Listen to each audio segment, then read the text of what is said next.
Salam, hər vaxtınız xeyir əziz abituriyentlər. Artıq bugündən etibarən qruplar üzrə fənlərdən mövzu izahları paylaşılacaq.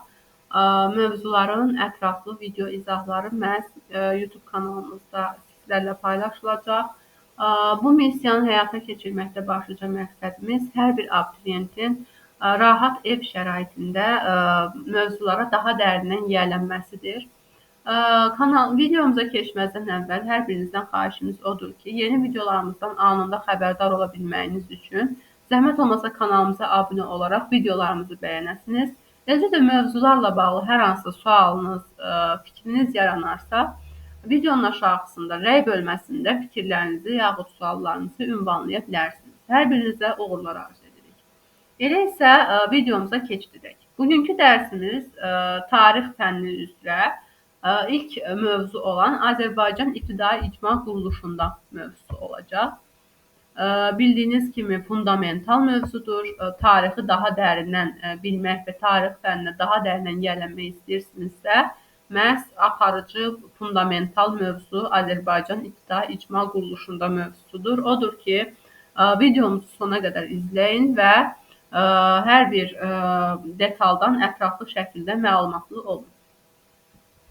Deməli, bildiyiniz kimi, bəşər cəmiyyətinin ilkin inkişaf dövrü İbtidai İcma Quruluşu adlanır. Yəni, biz İbtidai İcma Quruluşuna o halda adlandırırıq ki, bu bəşər cəmiyyətinin ilkin inkişaf dövrüdür. Yəni, ilk insan tipi də məhz İbtidai İcma Quruluşu dövründə meydana gəlib.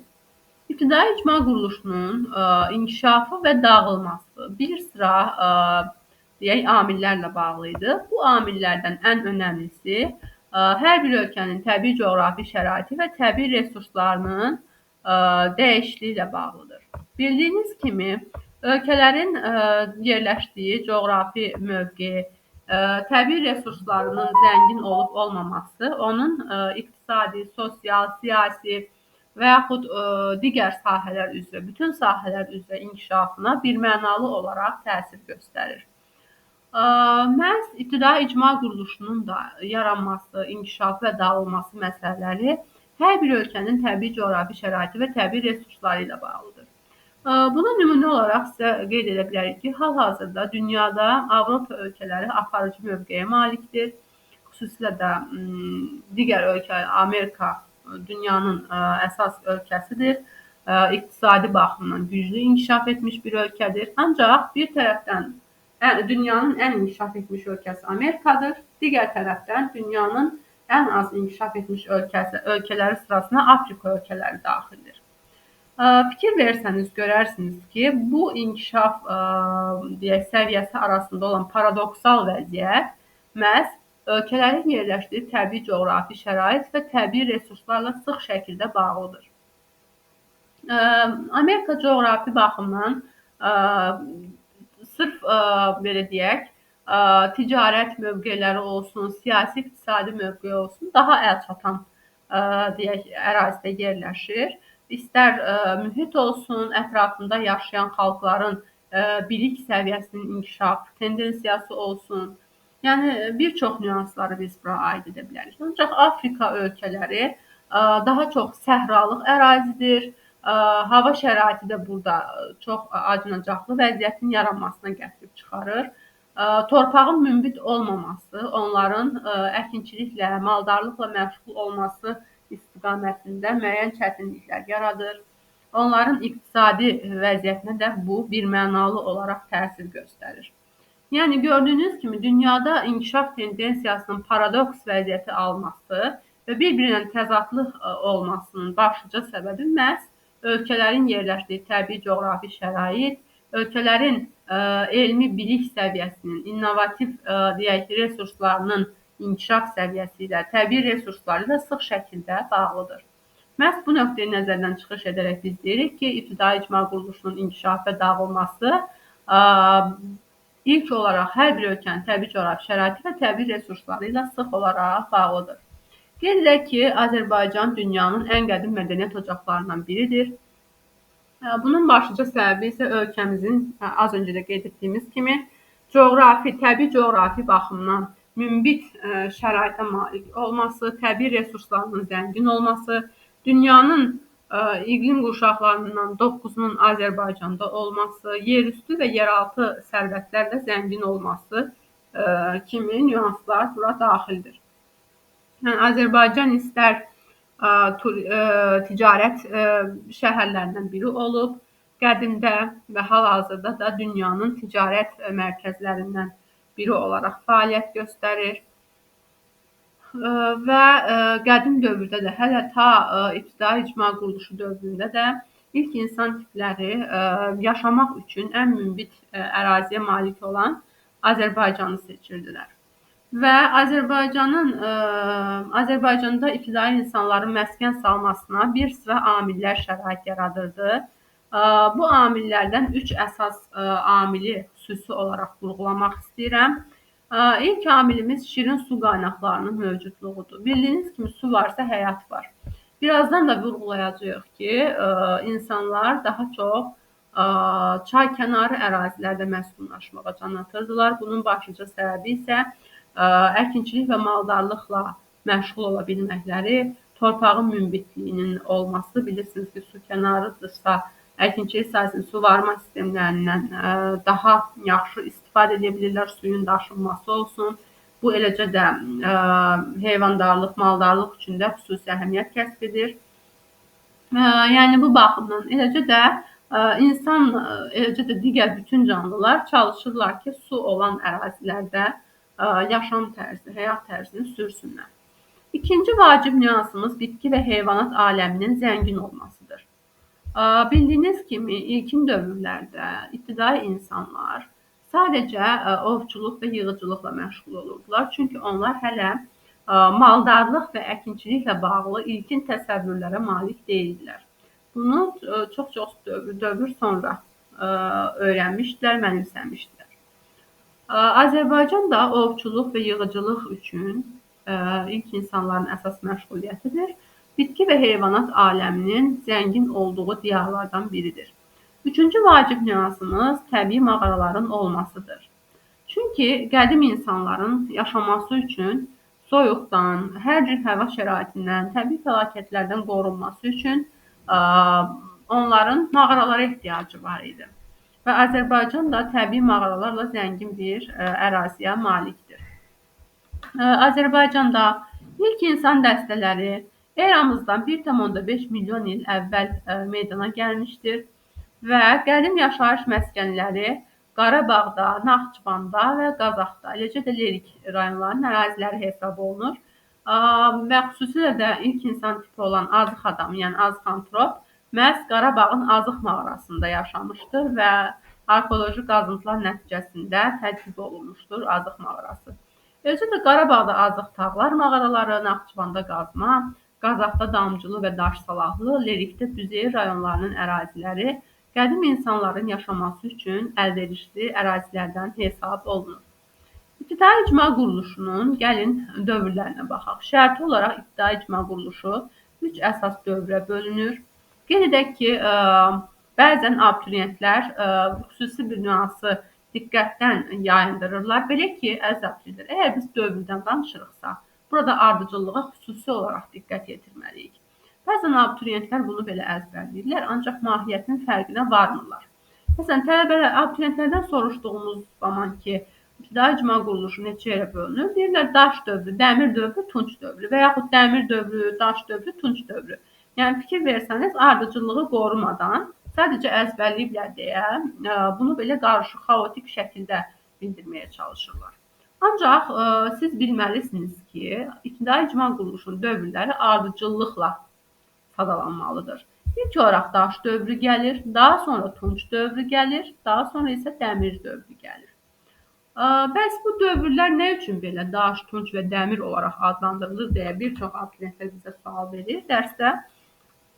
Əziz abituriyentlər, bu nüans onunla bağlıdır ki, insanların əmək alətlərindən istifadə edirlər yaşamaq üçün və istifadə etdiyi əmək alətlərinin materialına əsasən və onların maddələri kəşf etməsinə asılı olaraq dövrlər daş, tunç və dəmir dövrü olaraq adlandırılır. Məsələn, daş dövründə əsas əmək alətləri nədən hazırlanır? Əsas dediyimiz zaman əmək alətlərinin hamısı ya adi çay daşlarından, ya çaxmaq daşından, ya da vulkanik şüşə olan Dəvəgözündən hazırlanırdı. Tunç dövründə tuncdan hazırlanırdı və dəmir dövründə isə dəmirdən hazırlanırdı əmək alətləri. Daş dövrü özü isə özlüyündə 3 mərhələyə ayrılır: paleolit dövrü, mezolit dövrü və neolit dövrü. Paleolit dövrü ilk insan tipinin yaranmasından eramızdan əvvəl 12-ci minilliyə qədər olan dövrü əhatə edir. Mezolit dövrü və yaxud digər adı ilə desək ortadaş dövrü eramızdan əvvəl 12-ci minillikdən eramızdan əvvəl 8-ci minilliyə qədər olan dövrü əhatə edir. Neolit dövrü, yəni yeni daş dövrü isə eramızdan əvvəl 8-ci minillikdən eramızdan əvvəl 6-cı minilliyə qədər olan dövrü əhatə edir.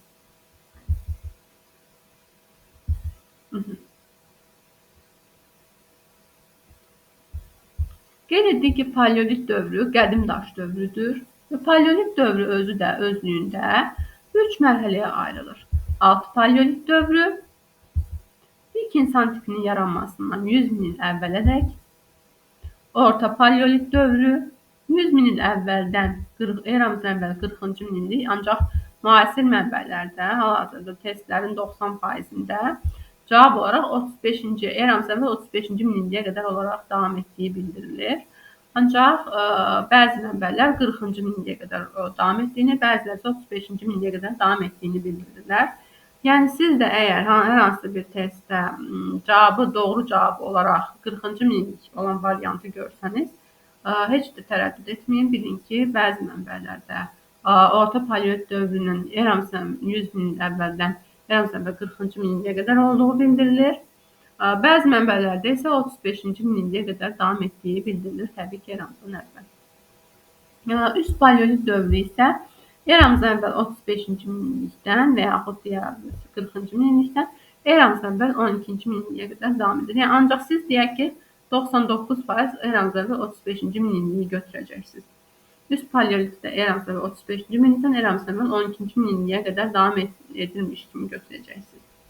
Alt paleolitə nələr aiddir?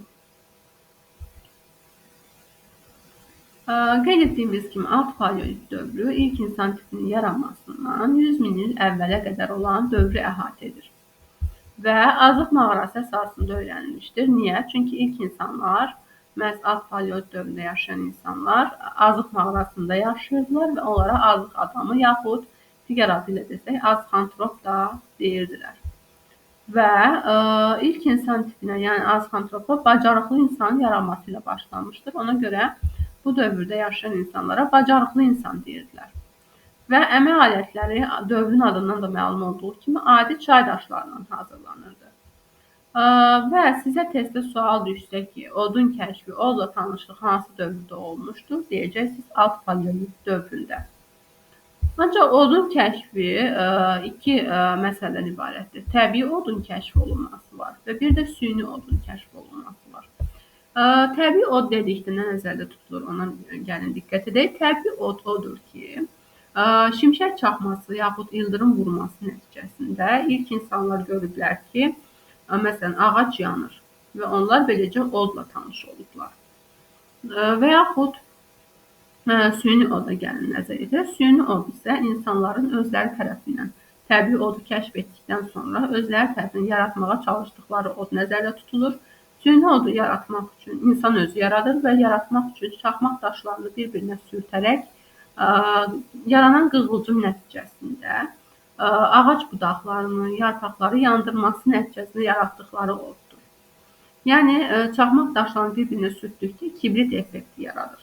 O dövrdə də kibrit olmadığı üçün, hələ kükürdü kəşf etmədikləri üçün, hələ daşı qayanı yeni kəşf etdikləri üçün süni odu yaratmaq üçün çaxmaq daşlarını bir-birinə sürtərək qığılcım yaradırdılar və yaranmış qığılcımla da od qalıyırdılar.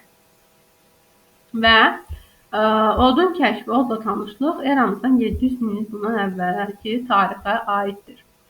Və alt paleolit dövründə ulu icma yaranmışdır. Ulu icma ilk insan sürüsüdür. İnsanlar mağaralarda yaşayırdılar. Bayaqda qeyd etdiyimiz kimi Qarabağda Azıq dağlar, Naxçıvanda qazma, Lerikdə büzeyir, Qazaxda damcılı və daşsalaqlı kimi mağaralarda yaşayırdılar. Mağaradan nəsli kəsilmiş müxtəlif heyvan sümükləri tapılmışdır. Eləcə də ibtidai dini təsəvvürlərə malik olmaları barədə ilk insan tiplərinin arxeoloji tədqiqatlarda müəyyən mənbələr aşkar olunmuşdur. Bu mənbələrdən biri ai kəllələri üzərindəki işarələr yaxud cızıqlar nəzərdə tutulur. Bu isə onu bildirir ki, ilk insan tipləri sadə dini alimlər və totemlərə inanırdılar. Yəni bu dövrdə sadə dini alimlər və totemlər yaranmışdır. Bu dövrün sonunda əmək alətlərinin yeni növləri meydana gəlmişdir. Bu alətlərdə əsasən baxın ilk dövrlərdə adi çay daşından yaranırdı. Baxın burada qeyd etmişik. Adi çay daşından yaranırdı. Ancaq zaman-zaman əsasən çaxmaq daşı və ya vulkanik şüşə olan dəvə gözündən hazırlanırdı. Və bu dövrdə formalaşan mədəniyyətə Quruçay mədəniyyəti deyilir. Quruçay mədəniyyəti.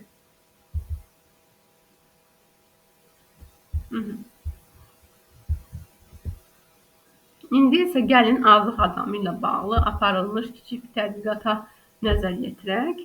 Azıq adamı Azıq mağarasında yaşayan ibtidai insandır, yaşamış daha doğrusu ibtidai insandır. Digər adı ilə desək azıqantrop, yəni Azıq adamı deməkdir. Belə adlandırılırdı və eramızdan 350-400 min il bundan qabaq yaşamış insanlara azıqantrop deyilirdi. Baxın, odun kəşfi eramızdan 700 min il əvvəldir. İlk insan tipi olan azıqantropun yaşaması dövrü isə eramızdan 350-400 min il bundan əvvəldir. Və bu qərara necə gəliblər desək, Azərbaycanda qədim insanların yaşadıkları əraziləri arxeoloqlar, tədqiqatçılar tədqiq ediblər və oradan tapılan deyək mənbələr hesabına biz Azıq mağarasında qədim insanların yaşadığını şahidi oluruq. Yəni oradakı nümunələr əsasında şahid oluruq və aparılmış tədqiqatlardan biri 1968-ci ildə Məmmədəli Hüseynov tərəfindən aparılmışdır. Və bu mağarada ibtidai insan alt çənə sümüyünün qalıqları tapılmışdır.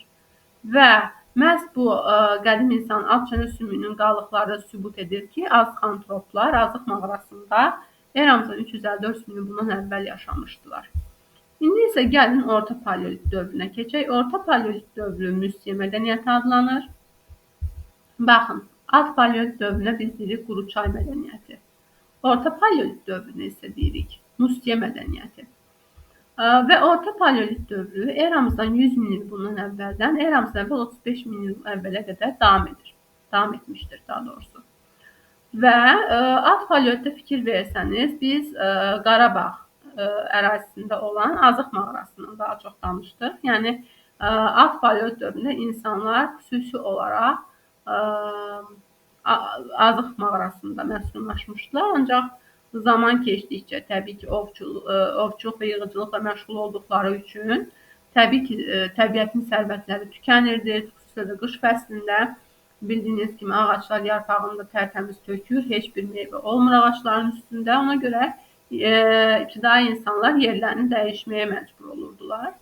Və Orta Paleolit dövründə ilk insanlar Naxçıvan, Qazax və Qarabağ ərazilərini seçirdilər və orada məskunlaşırdılar. Yəni bu ərazilərdə aparılmış arxeoloji tədqiqatlar sübut edir ki, Orta Paleolit dövründə insanlar Naxçıvan, Qazax və Qarabağ ərazilərində yaşamışdılar. Və bu dövrdə, Orta Paleolit dövründə yaşamış yeni insan tipi Neandertal meydana gəlmişdi.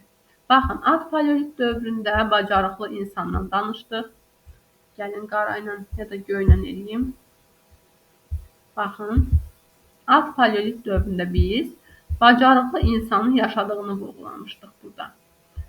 Orta Paleolitdə isə artıq necə insan olacaq? Neandertal, yəni yeni insan tipi meydana gəlmişdir. Neo yeni deməkdir. Yəni hər zaman mövzuları öyrəndikdə çalışın ki, dövrləri müqayisə edərək müəyyən sistemlər, şablonlar, özünüz üçün simvol və açar sözlər quraraq çalışın ki, mövzunu mənimsəyəsiniz. Yəni abituriyentlər düşünürlər ki, mövzunu öyrənmək 500 səhifəni oxumaq deməkdir. və yaxud təkrarları etdikdə də, zaman-zaman keçirilmiş mövzuları təkrar etdikdə də 500 səhifəlik bir kitabı təkrarlamağı düşünürlər. Ancaq əziz abituriyentlər, siz mövzuları öyrəndikcə özünüz üçün sistematik bir şablon hazırlasanız, simvol və açar sözlərdən istifadə edərək və bir-birləri ilə dövrləri müqayisə edərək öyrənsəniz, sizin 500 səhifəlik kitabı oxumağınıza ehtiyac olmayacaq. Və siz məhz suallarda da, test tapşırıqlarında da müəyyən simvollar, açar sözlər, işarələr vasitəsilə nə demək istədiyini, sualın cavabının nə olduğunu açıq-aydın şəkildə anlayacaqsınız. Çünki sistemli öyrənmə beyni də sistemliliyə, alqoritmaya uyğunlaşdırır. Və biz də videolarımızda çalışırıq ki, sizlərlə müqayisəli təhlil nəticəsində öyrənək. Və orta paleolit dövründə dini təsəvvürlərdə dəyişikliklər baş verdi. İlk dəfə axirət dünyasına inam yaranmışdı. Axirət dünyasına inam. Baxın, alt paleolit dövründə ibtidai dinin təsəvvürləri idi. Ayin kəllələr üzərində işarələr var idi. Sadə dini ayin və totemlərin olduğu ilə bağlı idi bu. Ancaq orta paleolit dövründə ilk dəfə axirət dünyasına inam yaranmışdı.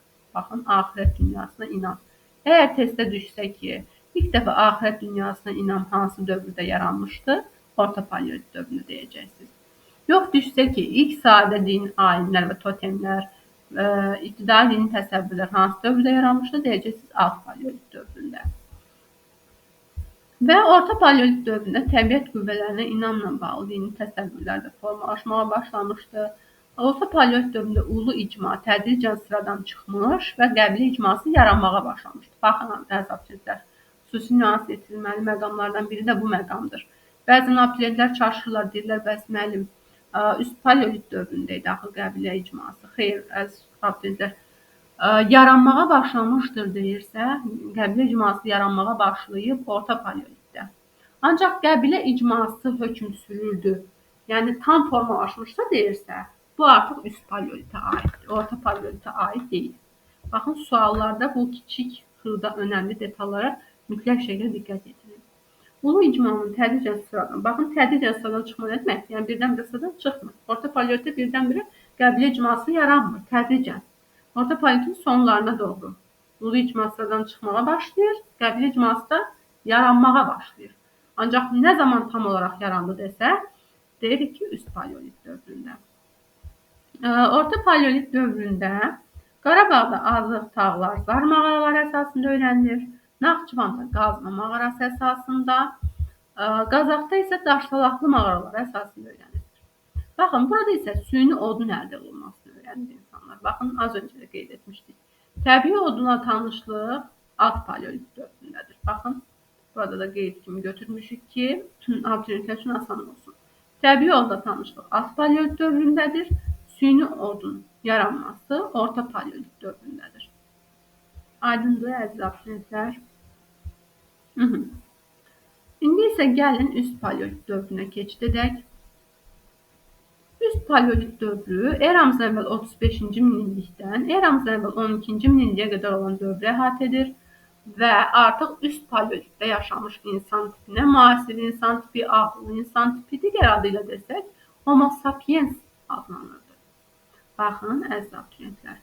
Alt paleolit dövründə yaşamış insana biz nə deyirik? Bacarıqlı insan. Qeyd edək, bacarıqlı.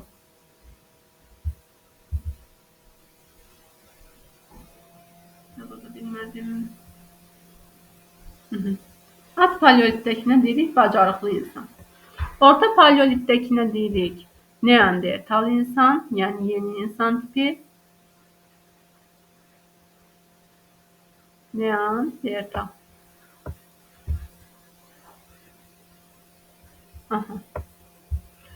Üst paleolitdəki insanlara isə deyirik Homo sapiens. Homo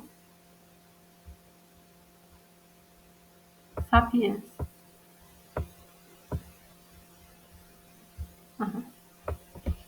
Baxın, bu formada təhlillərlə, müqayisələrlə sistemli şəkildə öyrənə bilərsiniz. Və ağıllı insan tipi olan Homo sapiens fiziki və əqli inkişafın yüksək mərhələsinə çatmışdı. Təfəkkür və səsli nitq, danışıq inkişaf etmişdi.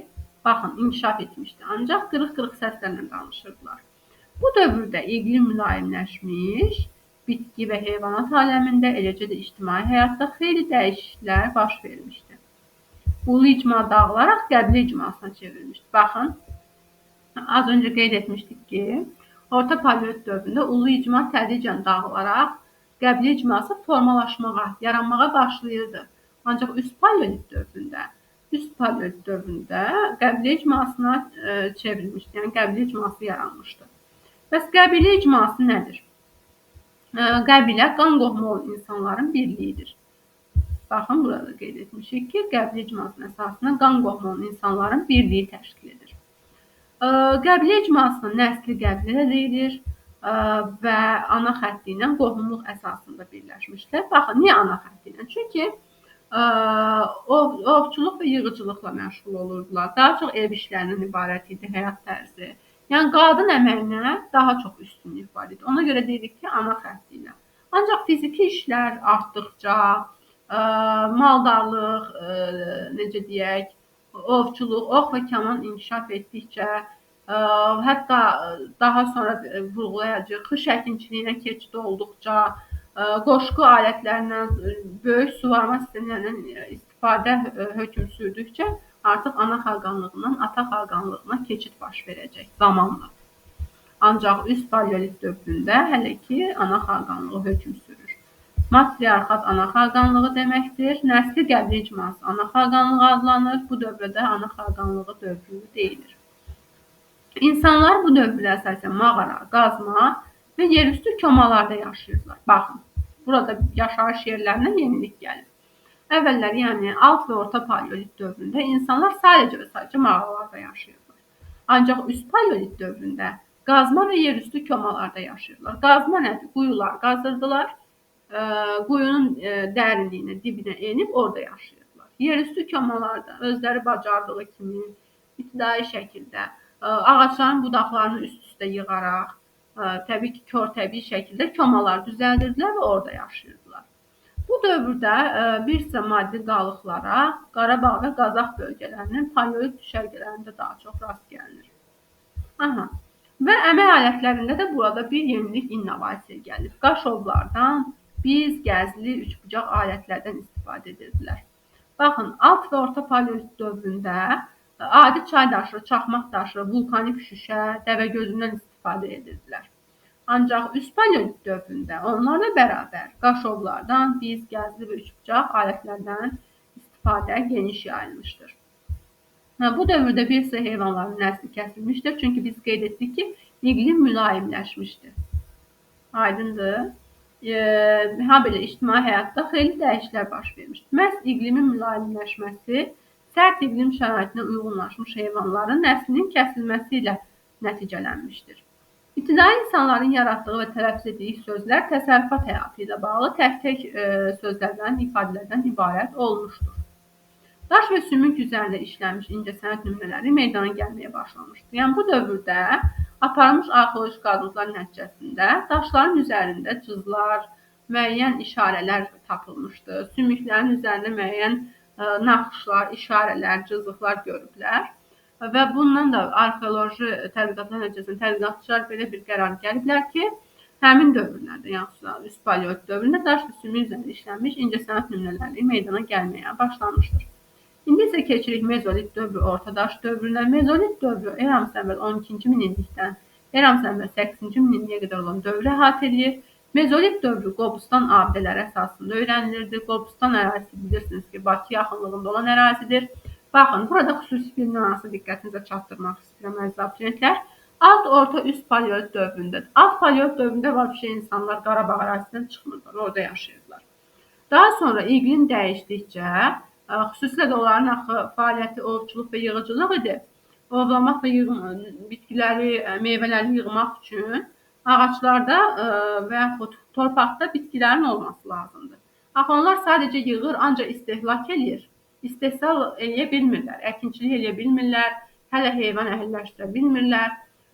Bu səbəbdən də onlar ərazilərini dəyişirdilər. Harada çoxlu meyvə ağacları var, harada hava daha yaxşıdır, harada yaşaya bilirlərsə həmin ərazilərə köç edirdilər.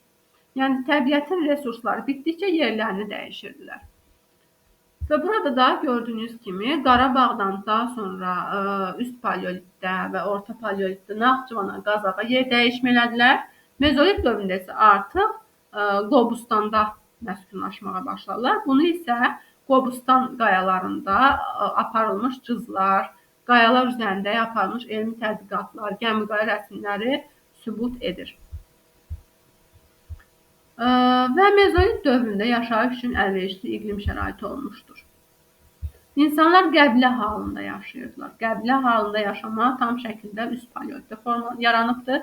Ancaq formalaşmağa başlaması, tədricən bu icmanın dağılmağa başlaması orta paleolitdədir. Ox və kaman ixtira olundu mezolit dövründə. Heyvanları uzaqdan ovlayırdılar. Bu, qida ehtiyatının artmasına gətirib çıxarırdı. Çünki daha çox heyvan ovladıqca qidaları artırdı. Əvvəldə deyildi ki, əlbəyaxa döyüşürdülər. Ya heyvan ölürdü, ya insan ölürdü. Ancaq indi uzaqdan ovlamağı öyrənmişdilər. Daha rahat idi ovlamaq. Ona görə də qida ehtiyatı artırdı. Və düşündülər ki, əhliləşdirməyi öyrənsinlər. Heyvanları ovlayırdılar. Görürdülər ki, heyvanların balaları var. Bəs nə edək ki, onları da böyüdək və onlardan da rahat şəkildə qidalanaq. Bunun üçün əhliləşdirməyi öyrəndilər mezolit dövründə. Və ilk əhliləşdirilmiş heyvan it olmuşdur, son əhliləşdirilmiş heyvan isə at olmuşdur.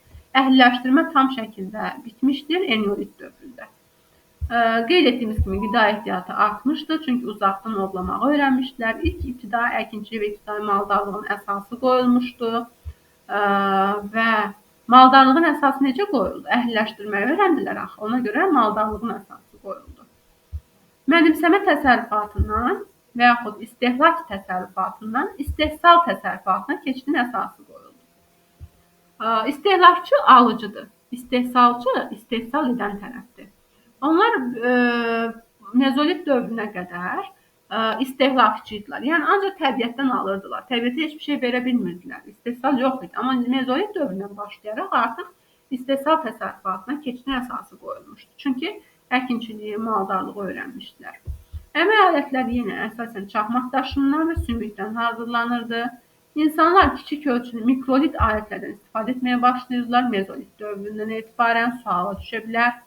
Amma büyünə kimi böyük qayalardan, daşlardan istifadə edirdilər.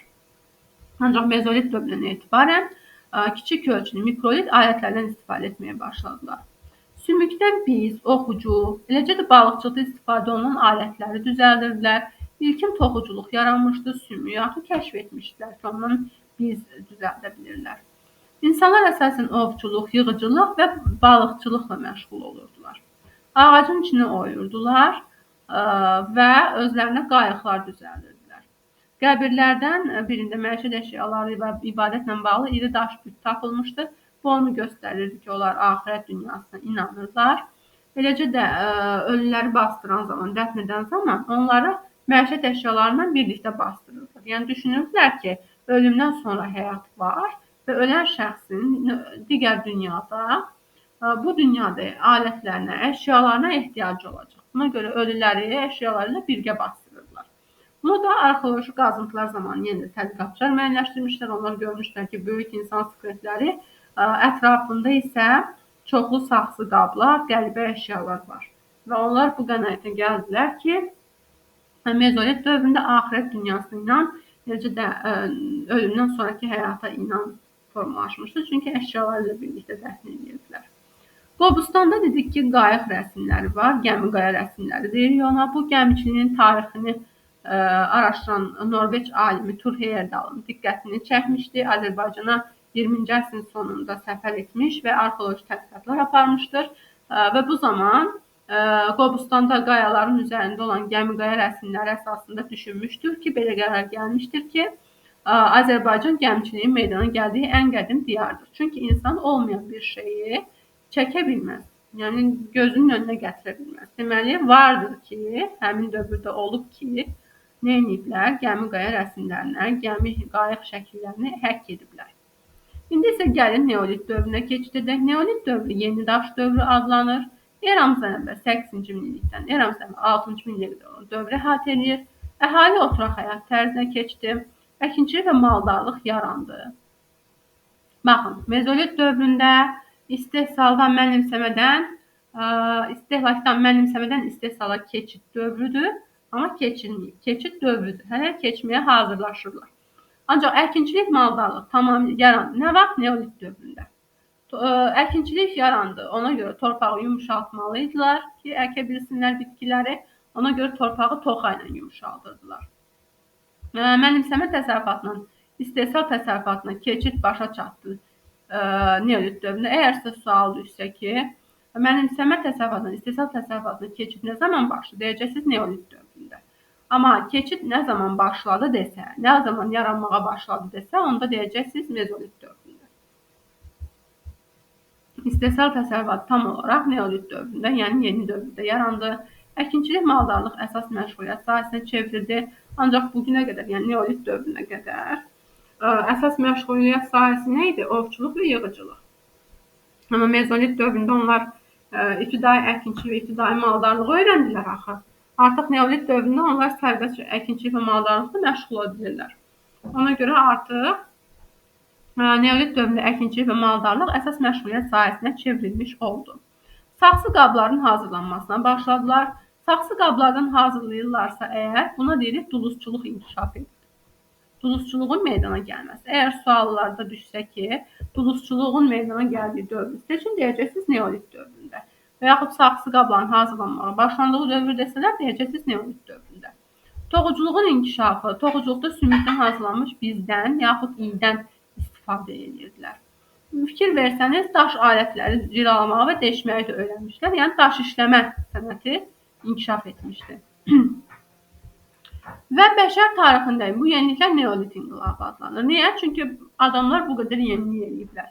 Oturaq həyata keçiblər, əkinçilik, maldarlığı yaradıblar, torpağı toxa ilə yumşaldırdılar, mənimsəmədən istehsala keçid tam formalaşıbdır, başa çatıbdır keçid, istehsal təsərrüfatı hökm sürürdü, əkinçilik, maldarlıq əsas məşğuliyyət sahəsi idi, saxsı qab hazırladılar, dulusçuluq, daş işləmə, toxuculuq inkişaf etmişdi. Yəni bu qədər bir yenilik varsa, biz bu dövrə necə inqilab adlandırmayaq? İnqilab sözünün mənası da çevriliş, dəyişiklik, yenilik deməkdir. Və əziz abituriyentlər, qeyd edək ki, torpağı dedik, toxa ilə yumşaldırdılar. Ona görə toxa əkinçiliyi yarandı. Nə zaman? Neolit dövründə. Neolit dövrü abidələri daha çox Naxçıvanda, Təbriz yaxınlığında, Qobustanda, Gəncədə, Qazax bölgələrində öyrənilirdi. Gəncə yaxınlığında neolit düşərgəsində alətlər öz müxtəlifliyi ilə seçilirdi. Çünki sümükdən biz iyi düzəldirdilər. Dulusçuluq alətləri var idi, daş işləmə, daşlardan müxtəlif alətlər düzəldirdilər. Son illərdə isə, yəni neolit dövrünün sonlarında Tovuzda, Göytəpə, Ağcabədidə, Kamiltəpə yaşayış yerlərində bu dövrə aid əmək alətlərini tapmışlar və həmin ərazilərdə, yəni Göytəpə və Kamiltəpə yaşayış yerlərindən tapılmış alətlər nəticəsində məhz az öncə yuxarıda qeyd etdiyimiz yeniliklərin olması ilə bağlı fikirlər irəli sürülmüşdür və öz təsdiqini tapmışdır. İndi isə keçid edirik eneolit dövrünə. Eneolit dövrü mis daş dövrüdür. Eramızdan əvvəl 6-cı minilliyin ortalarından, eramızdan əvvəl 4-cü minilliyin ortalarına qədər olan dövrü əhatə edir. Bu dövrün yaşayış məskənləri Gəncə, Qazax, Mil Qarabağ, Muğan, Naxçıvan, Urmiya gölü ətrafı, Təbriz yaxınlığında olan ərazilər olmuşdur. İnsanlar ilk dəfə bu dövrdə metalla tanış olublar. Ona görə mis daş dövrü deyirik və tanış olduqları metal mis idi. Çünki Qarabağın dağlıq hissəsi zəngin mis yataqları ilə ibarət idi. Mis emalına başlayırlar, ancaq mis çox kövrək olduğu üçün ondan geniş istifadə eləmirdilər. Çünki hazırladıqları əmək alətləri tez əriyirdi, tez sıradan çıxırdı. Buna görə də hələ də eneolit dövründə daş alətlərdən istifadə üstünlük təşkil edirdi. Ev heyvanlarının hamısının əhliləşdirilməsi başa çatmışdır. İlk əhliləşdirilən heyvan it olub, son əhliləşdirilmiş heyvan isə at olub. Aydındır. Yaşayış binaları çiy kərpiçdən və möhrədən dairəvi şəkildə inşa olunurdu. Təndiri necə gözünüzün qabağına gətirin, onun kimi düşünün, dairəvi. Yaşayış məskənləri çay kənarlarında, baxın, az öncə qeyd etmişdik. Niyə çay kənarlarında? Çünki münbit torpaq oradadır, suvarma, əkinçilik, maldarlıq üçün münbit şərait oradadır. Ayson, baxın, burada da yazılıb. Əlverişli yerlərdə salınır əkinçilik, maldarlıq üçün. Ovçuluq və balıqçılıq ikinci dərəcəli məşğuliyyət sahəsinə çevrilmişdir. Əkinçilik, maldarlıq, balıqçılıqla bərabər duluzçuluq, daş işləmə, sümük işləmə, toxuculuq kimi əmək sahələri, peşələrlə də məşğul olmuşdular. Eləcə də soyuqdan, istidən, yağışdan, tufandan özlərini qorumaq üçün dəridən özlərinə geyimlər də hazırlayıblar. Əlbəttə, ibtidai insan tipli geyimlər. Və toxuculuğun inkişafı ilə bağlı bu dövrdə sümükdən tapılmış i ucluqları bunu sübut eləyir. Eləcə də əkinçilik alətləri və taxıl qalıqları da tapılmışdı. Ana xalqanlığı tədricən baxın zəifləyirdi. Niyə? Çünki artıq əkinçilik, maldarlıq hökm sürürdü, işlər ağırlaşırdı, fiziki əməyə ehtiyac duyulurdu. Bu səbəbdən ana xalqanlığı tədricən zəifləməyə başlayırdı. Yəni qadının məişət şəraitləri rolu zəifləyirdi. Kişilərə fiziki gücünə daha çox tələbat və daha çox ehtiyac var idi. Bu səbəbdən ana xalqanlıq tədricən zəifləməyə başladı eneolit dövründə və ölülər yaşayış binalarının içərisində dəfn olunurdular. Üzərinə qırmızı boya ya da oxra səpilirdi. Əzablıdır. Bugünkü videomuz bu qədər. Ümid edirəm ki, mövzu ilə bağlı geniş məlumatlara malik oldunuz. Gələn dəfəki mövzumuz olacaq Tunç dövrü. Bu haqda da geniş şəkildə mövzu izahı olacaq və bu mövzuların ümumiləşdirməsi olacaq gələn dəfəki daha doğrusu videomuzda. Odur ki, hər birinizdən xahişimiz odur ki, videolarımızı bəyənin, kanalımıza abunə olun, beləcə yeni videolarımızdan anında xəbərdar olun. Eləcə də mövzu ilə bağlı hər hansı sualınız, təklifiniz varsa videonun aşağısına rəy bölməsinə fikirlərinizi bildirə bilərsiniz. Sağ olun, gələn videolarımızda görüşmək ümidi ilə.